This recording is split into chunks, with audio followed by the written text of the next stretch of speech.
Students আজকে solve করব এটা এই একটা টার্মস দেওয়া আছে এটাকে এক্সপ্রেস করতে বলেছে ইন টার্মস অফ এক্স এ। তো এগুলোর নিয়ম হচ্ছে রাইট হ্যান্ড সাইড থেকে তোমার নিউমেরিক্যালসটা শুরু করতে হবে। আমি বাই পার্ট করে দেখাচ্ছি।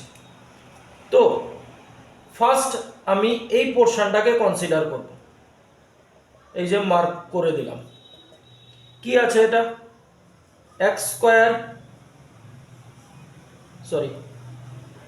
স্কোয়ার এর কিউব রুট।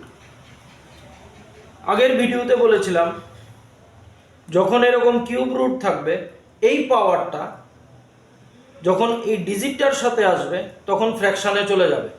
মানে যেমন আগের ভিডিওতে দেখিয়েছিলাম এরকম দেওয়া আছে, মানে কি এই টুটা এর সাথে এভাবে পাওয়ারে চলে আসবে। তো এই ফান্ডামেন্টালটা এখানে ইউজ করছি, তাহলে এটা এর সাথে চলে আসবে। অলরেডি এক্স এর পাওয়ার আছে 2, এটা 1/3 হয়ে এভাবে চলে আসবে। তাহলে কি দাঁড়ালো আমার? এক্স পাওয়ার 2/3। তাহলে এতটুকু পার্ট আমরা করে নিলাম, এটা এলো।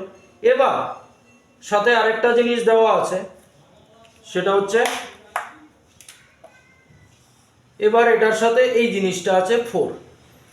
তাহলে এই 4টা এদিকে যদি নিয়ে আসি কি হবে? এক্স পাওয়ার 2/3 আমার অলরেডি আছে, 4টা এদিকে এলে 1/4 হয়ে যাবে। এবার ক্যান্সেলেশন হবে, তাহলে আমার রেজাল্ট কি থাকলো? এক্স পাওয়ার 1/6। এটাই আমাদের জানতে চেয়েছে, এটাকে ইন টার্মস অফ এক্স এ লিখতে।